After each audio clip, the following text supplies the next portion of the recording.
Hey everyone, how's it going? This is Kill10Rats. Welcome back to Legends of Eisenwald with the release version of the game. And as we can see, we are at Hans Pier, about to leave the tutorial area. If you haven't watched my tutorial video on the game, it's episode 0 in the same playlist. The playlist is linked in the video description. I just wanted to go ahead right away with the campaign gameplay for the full release version of the game that just came out a couple of minutes ago. So here we have our staunch companion Berthold. Time to say goodbye to the friends we made in Goldstein. They are unlikely to travel with us through Mecklenburg, Brandenburg and Saxony. Or maybe even Sachsen. Well, we didn't stay long. I hope the Elbe will carry us with haste to Lahnstein. And Lahnstein is where Heinrich is actually from. So here we have a little bit of a view of the map. Here's Lahnstein down in the corner. And we've arrived and we are pretty much on our own. We are stripped of our inventory, our money is reduced down to 600. I did salvage some of the amulets we had gotten and some of the armor just by putting it on because the game doesn't strip you of that. And we do have Berthold for the moment, but he is about to piss off as far as I remember, unless they change that. And there's a traveler, Heinrich von Lahnstein. Thank God, we had no word of your arrival. We did not think to see you alive. Didn't hope to see me alive? What do you mean? Tell me quickly what has happened here. Of course, Sir Lahnstein, but I'm afraid you won't like it. It began soon after St. Jacob's Day, a fortnight ago. From that very day, anyone who has dared to enter your fortress hasn't returned, and nothing has been heard from those inside. None of your family members have been seen either. Many still held out for your eventual return, but even some of your most faithful vassals decided that there was no authority over them, and the law started breaking down. Lords remembered old conflicts and grudges that were never settled. We've seen battle after battle scourge the land. More than 10 battles have been waged, and though it pains me to say so, your vassals have suffered greatly. Moreover, there are strange folk of evil countenance about. They are said to be ducal servants or Bavarian mercenary rebels hired by the Landgrave of Westerrodwald.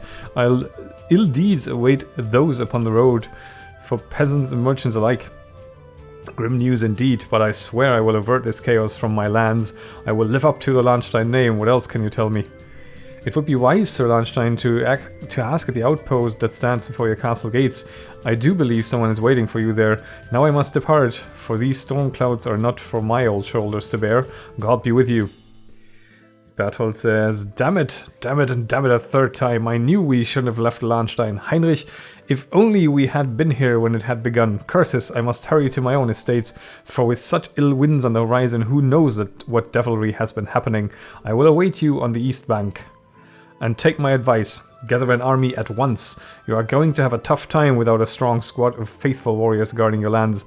Once you have an army, you should check to see if nearby villages are submitting to your lordship. You can get something from them, perhaps not a lot, but it's still useful. Meanwhile, I will try to figure out what happened here while we were away. I will wait for you on the east bank. Yep, so we've lost Berthold as well. Just a quick recap, we have made our way back to the Lahnstein homelands from Holstein, where we were visiting one of our father's friends, Klauslin von Seidlitz, and we helped Klauslin out against his neighbors, the Küstenkauz brothers, evil knights who were using a robber named Red Bestel to, just grab gold and raid the lands of their neighbors, of Seidlitz. And that was just a little tutorial adventure that we ran through. That is portrayed in episode 0. It doesn't really have much of a bearing on the main story, which is why we're pretty much okay to skip it and just commence with the game as a campaign right now. I will be showing off a little bit more of the tactical aspect of the gameplay in more detail as well, hopefully, if we get ourselves into combat, but from now on this is just your regular Let's Play. If you do want more of the gameplay basics, please refer to the first episode in the playlist, the gameplay introduction episode. The Goose and Fox. Any person passing this tavern is sure to step inside. The unusual sweet aroma that exudes from it spreads all over the neighborhood. The roast goose served here is simply excellent. Also, the Gollards don't avoid dropping by and will not let you spend your evening alone or sad. So we can listen to the local gossip. You can listen to what people say here while you sip a beer and enjoy a hearty meal. Faline Mirror. Have you heard, Matilda, that Frau Cecilia has somehow got a genuine Venetian mirror? It's said that those mirrors are the best in the world. You women know better. They are not the best at all. There is a mirror in the world which reflects even things unseen by the human eye. It is known as the Faline Mirror. Alchemist Faust von Knittlingen trained a demon to steal the secret of the Venetian mirrors. He wanted to create one which could show the whole world the past and future and present. He took a jar of crystal and poured some silver into it, and also tin and mercury, but these were not all the ingredients. He took 12 she-cats and ordered his servant to milk them as cows or goats, and a demon called a giant for him as huge as Mount Brocken, and ordered him to squeeze a stone for juice. Moreover, a blind old woman came to Faust and gave him a jug, and that night some babies disappeared in Knittlingen. Thus he added some cat milk, stone juice and innocent blood, and at the opening of the jar Faust cast a spell and hit it with his stick so that it broke into pieces. And the alchemist made a mirror, the Faline Mirror, from one of those pieces. And remember, Faust told his servants never to look in it from the reverse side. But Venetians are greedy. They found out that there was a mirror that was better than theirs and plotted to steal it. But the one who stole it hadn't heard Faust's word. He looked into the mirror and saw nothing because he didn't know what he truly wanted. Then he turned the mirror and looked into it from the reverse side. He suddenly hated the world so much that he lost his mind, and the mirror was lost from that time. So here we basically learn a little bit about like a magic artifact and the supernatural aspect of the game, that there are these legends that are true, and there's alchemy, and there is spirits, and there's this witching Sabbat on the Brocken and all that sort of thing. Let's quickly hear the gossip about Barbara Reike. Have you heard of Gunther Reike from Frosch, a local libertine? He sleeps with his own sister, don't you know? You women always make up tales, especially when you have nothing better to do. But it's the absolute truth. I was told by their cook. It's difficult to hide such things. He forces her to sleep with him. I would run away from such a life or simply hang myself. Well, you are not fit to be a Lannister then, good woman. Well, rich people are always like that, libertines, drunkards, or thugs. She notices you nearby and coughs lightly. But I cannot say anything bad of the Lahnsteins. They were always respected by their servants. I haven't heard anything bad of them, ever. Nice save there, lady. Nice save. So we'll quickly check in with the conversation in the tavern. There's also apparently Gerald of Rivia hanging out here and having a mug with someone who, maybe they're playing Gwent. Recently, Hermann von Kreikhausen went on a hunt and lost 2 greyhounds pursuing a bear. He never caught it in the end. They say the beast is at least 10 feet tall. And you still send children into the forest to set those fowling nets? My sister's oldest son, almost 10 years old now. Well, he's not scared of anything. A fighter, I tell you. He says he won't run from anyone. Not a wolf, a bear, or even the sleepless count himself. That's another local legend. My sister doesn't know how to put him to bed. He's so wild. If it's a good scare he needs, let her tell him of Smita. At the mention of his name, a merry atmosphere lurches to a halt. Silence falls about the room. It is not wise to mention him at the table, worse still to tell children about him. If you do, you are inviting doom upon yourself.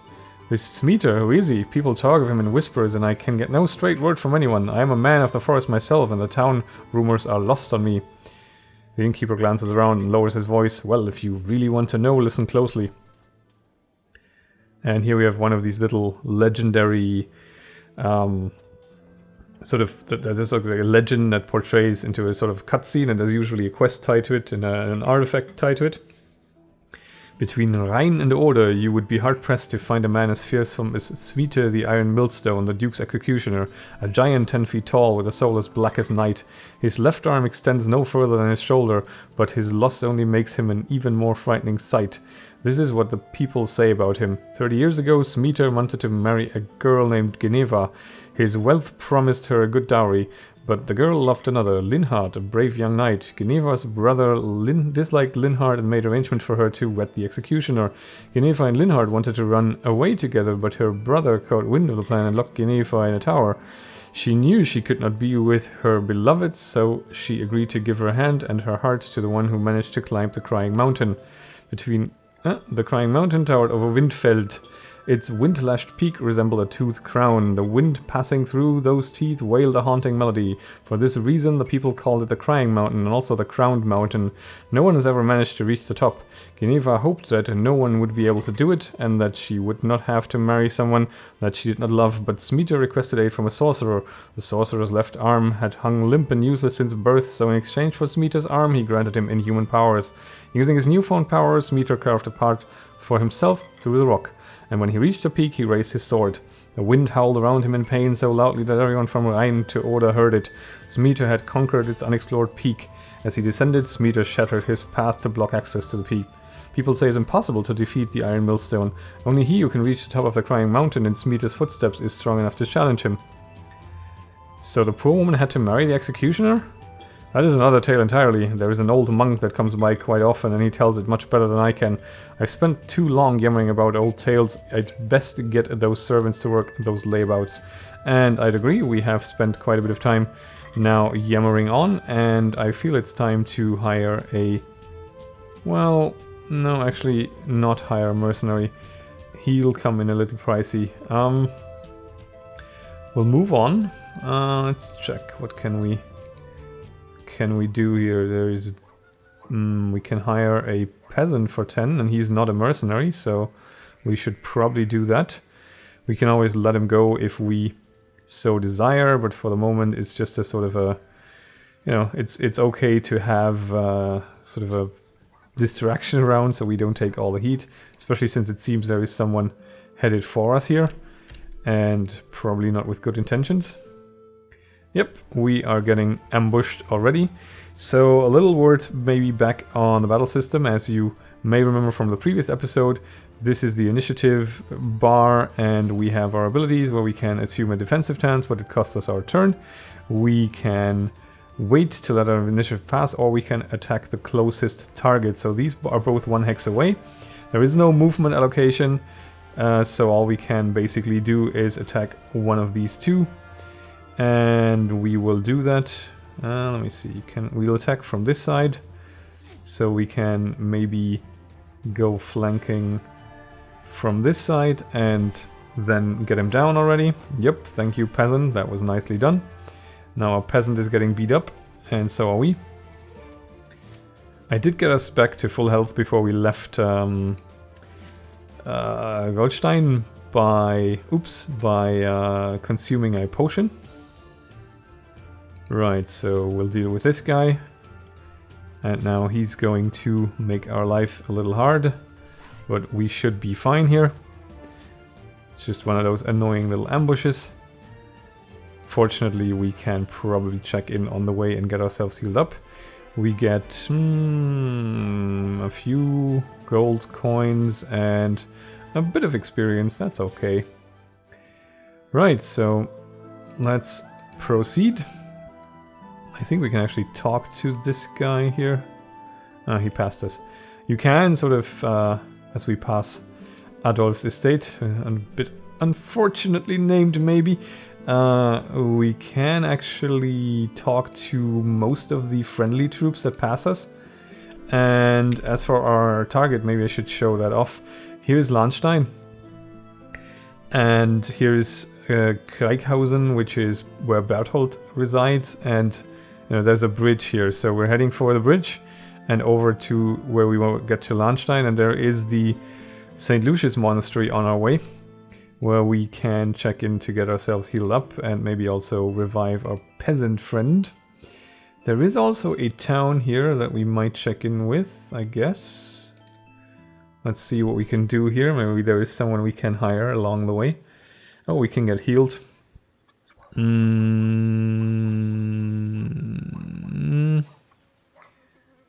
Yeah, it's I don't like spending money all that much. Okay, we can hire more peasants. We can hire an archer, I believe. And what are you? What are you? I'm not entirely sure what he is. Where do I see this? Oh, axe strike, mace strike, spear strike. He looks alright. I don't think I want another peasant. I think I do want an archer though. So let's hire an archer as well. And that way we have a pretty okay setup for the moment. Yeah, let's roll with that. I think we might actually eventually have to leave the peasant behind because there's a potential to recruit some more here in the monastery as far as I remember. Let's check in. And here's Abbot Eber, which means boar. I'm not entirely, well, maybe it's short for Eberhard, which is an actual name. Heinrich von Lahnstein, is that really you? The Lord has hearkened to our prayers. Are you here to protect us? Protect us from what? It's the Germans. No. Protect us from what? From those evil people. Nothing is known about them except that they are evil. Okay. But it is known for sure that they are evil. You're not making much sense, Abbot. And I tell you, it has been proven many times the gang is making for the monastery right now, and obviously not to take the monastic vows. We won't hold out without your help, Heinrich.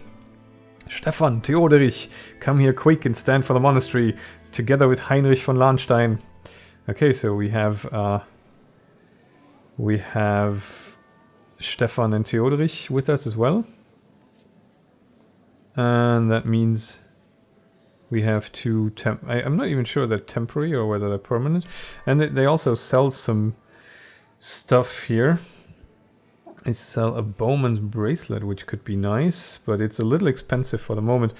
Most of this stuff changes over time and isn't always the same in every playthrough of the game, so let's maybe swap this around a little bit. Yeah, let's take them to go flanking and see how we fare.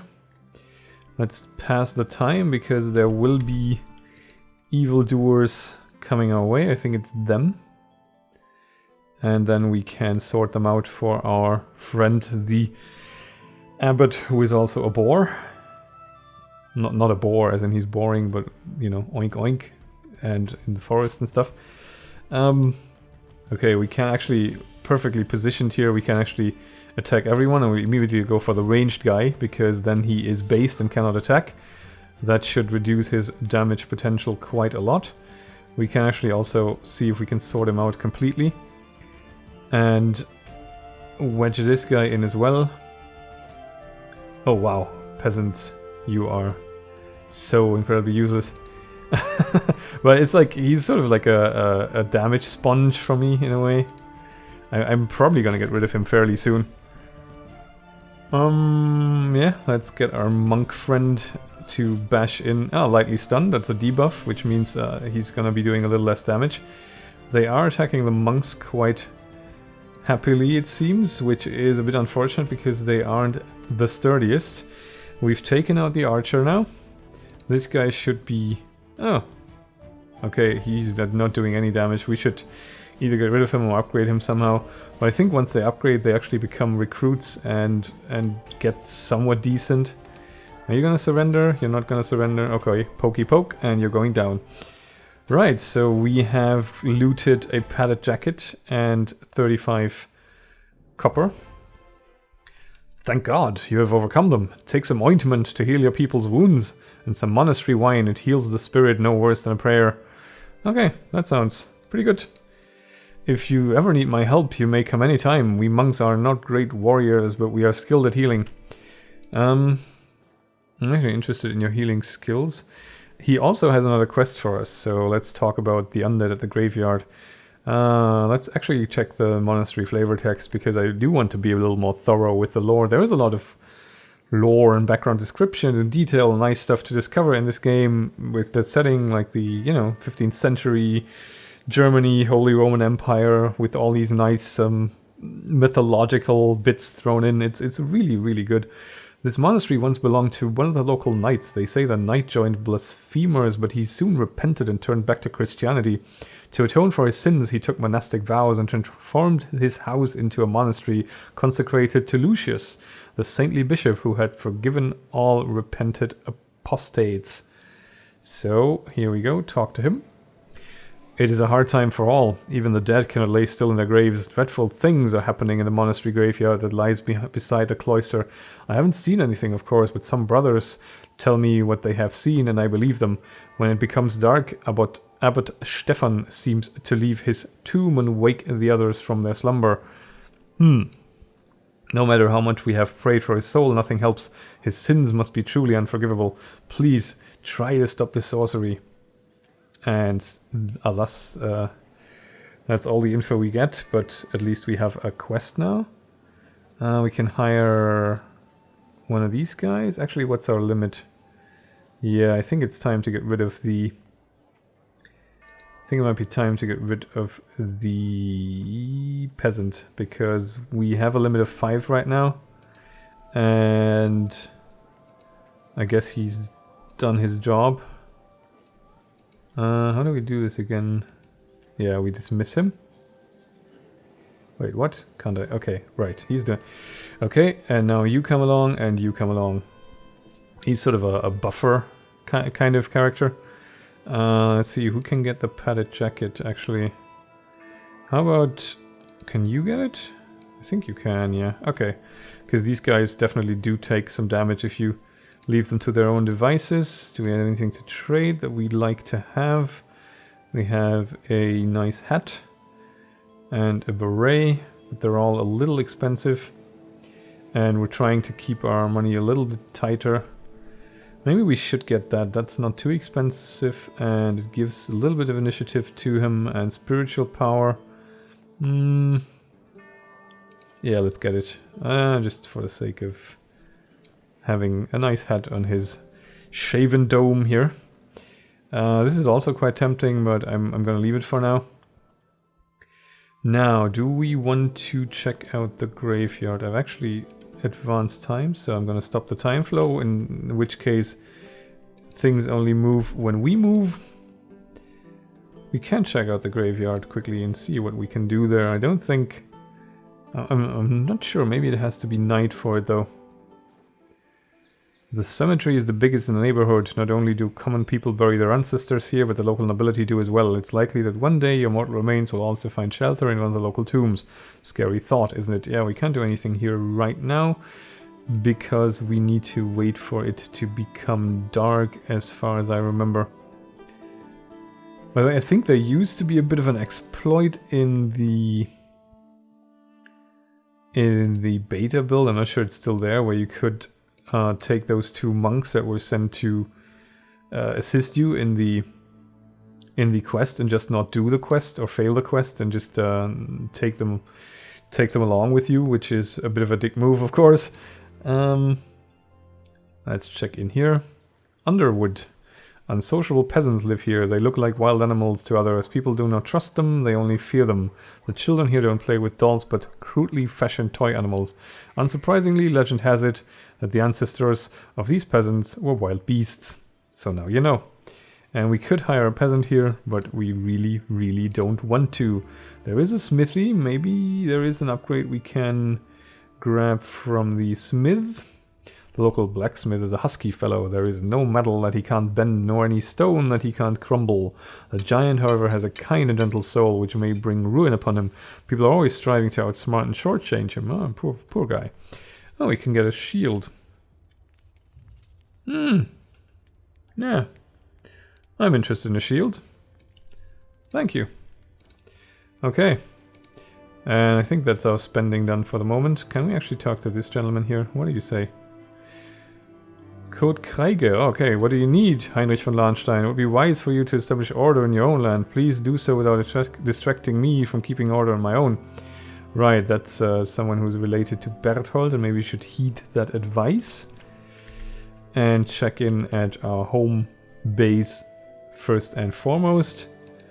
There is one of the villages that we can bring under our control, I do believe, but for the moment this is basically our castle, and the mountain gate is where we should be stopping by, so we'll do that quickly and find out what the hell is going on. So here is Stefan. Whoever you are, you may go no further. I have been ordered to stop even a mouse from entering the castle at any price. A strict order, to be sure, but I am Heinrich von Lahnstein, and these lands are mine. Stand down, soldier. Well, it is a relief that one of the Lahnsteins still live. My name is Stefan of Schleswig, and I am here on the order of Werner von Sterch, the Chancellor of the Duchy. Even if you had been the famed executioner himself, I wouldn't open the door for you without the Chancellor's word. Can you not understand, Stefan of Schleswig, that behind the gates may lie the body of my family? Do I have no access to my own estate, damn it? My own family? I understand, but spare your rage, sir. Whoever has entered the castle has never left it. Can you not wait for your life to end naturally? Are you so bent on this ill-advised course of action? What do you advise, then? I am still trying to understand the situation myself, but I have learned a few pieces of information. Perhaps if I tell you, then you will have more success than me. As you know, your nearest neighbor, Kraiger, was a brother to Leonard Lahnstein, which is our father.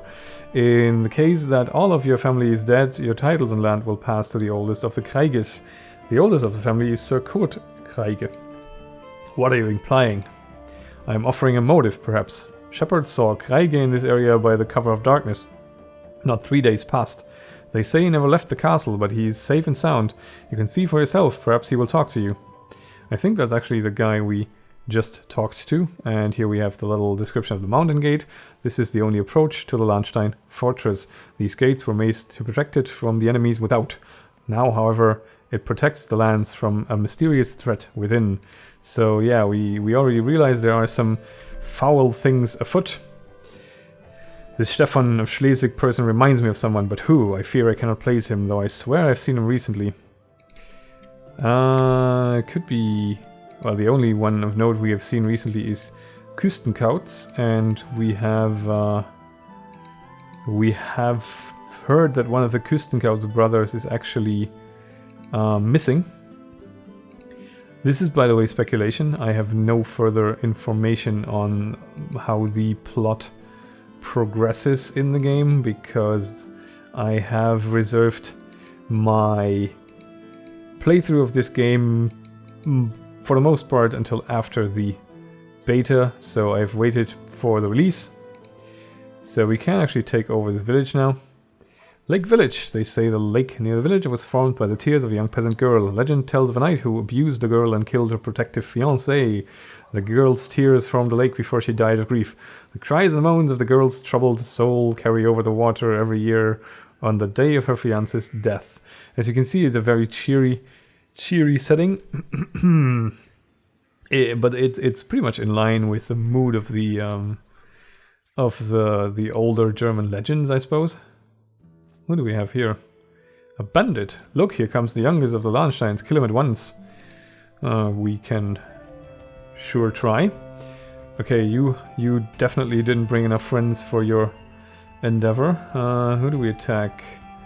I guess we'll attack on the flank, so we can't be immediately hit. Let's see. You look unpleasant, but might as well try to get one of them taken out pretty much right away. Ooh. Who are we right now? We're this guy. Okay, can you get him down, please? Yeah. Yes, you can. Well done. We have to hit this guy. Now, this guy cannot heal, but he can shield. Excuse me for a second. Sorry about that. Had to quickly drink something because my voice was starting to go. We should probably shield this guy because he's going to take a little bit of a beating. Oh, nice. I think they changed the spell effect on that. Right. Boink. One hit. Yeah, maybe we can get rid of this guy now.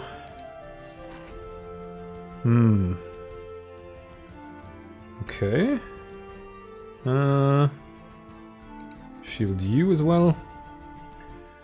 Ouch. Don't you kill my priest. Okay, we'll focus on this guy.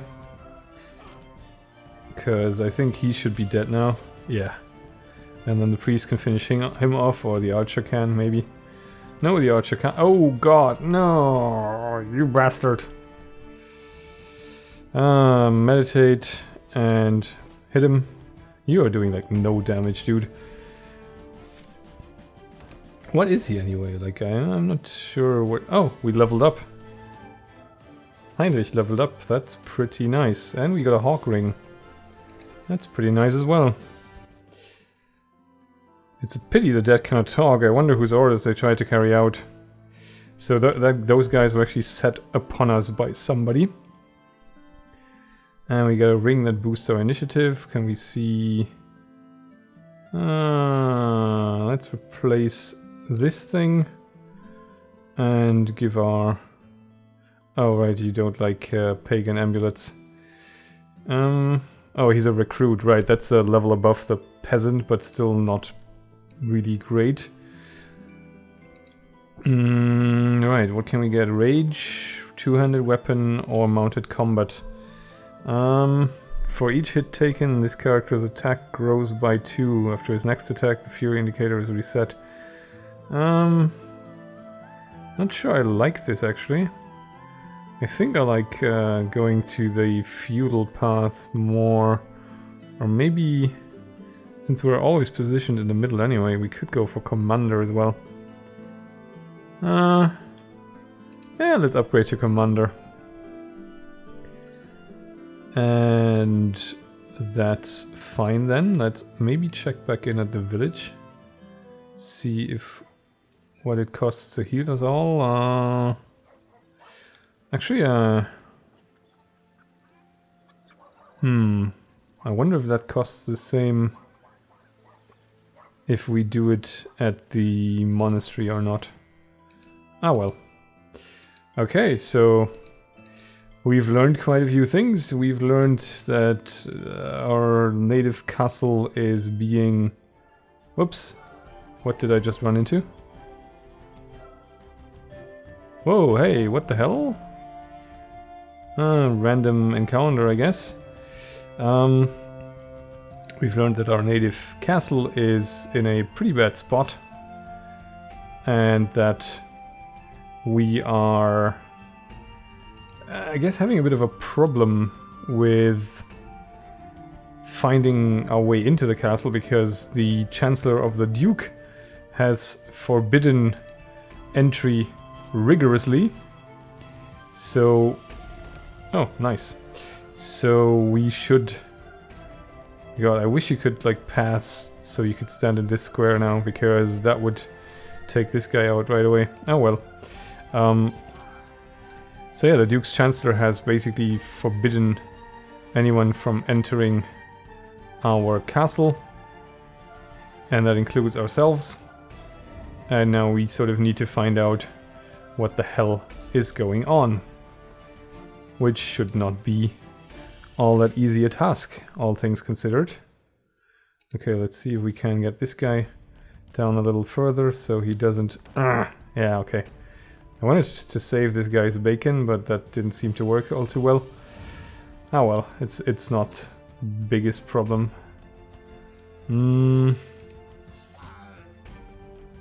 But this should be tricky now. Okay, can we kill him? Can we kill him? We can, cool. So Heinrich should be able to come base the archer and kill this guy. Yeah, very nice. Okay, so that means we saved our priest and the archer surrendered. We got some 20 coppers again. This is a bit of a costly journey so far. Let's see, where are we going? We are going to... we need to talk to Kurt. And we need to sort of sort out the undead and get our vassals back in line. Kurt was around here last time we checked, I think. He isn't anymore. Are you? No, you're not. Are you Kurt? I think it should say on the map who the people actually are. He's Kurt Kreige. What do you need, Heinrich? It would be wise to establish order in your own lands. Please do so without distracting me from keeping order in my own. Kurt, have you forgotten your oath to my family? I have some questions for you, and I hope to receive detailed answers. You're not only stupid but also arrogant. Look to your own lands and find yourself a solution, or perhaps you still consider yourself my Suzerain, stop asking questions you don't want answers. Leave me be. Damn it, he doesn't recognize me as his suzerain. I guess that's his liege or something. Something is not right here, and I suspect he's planning something. I've never encountered this word, actually.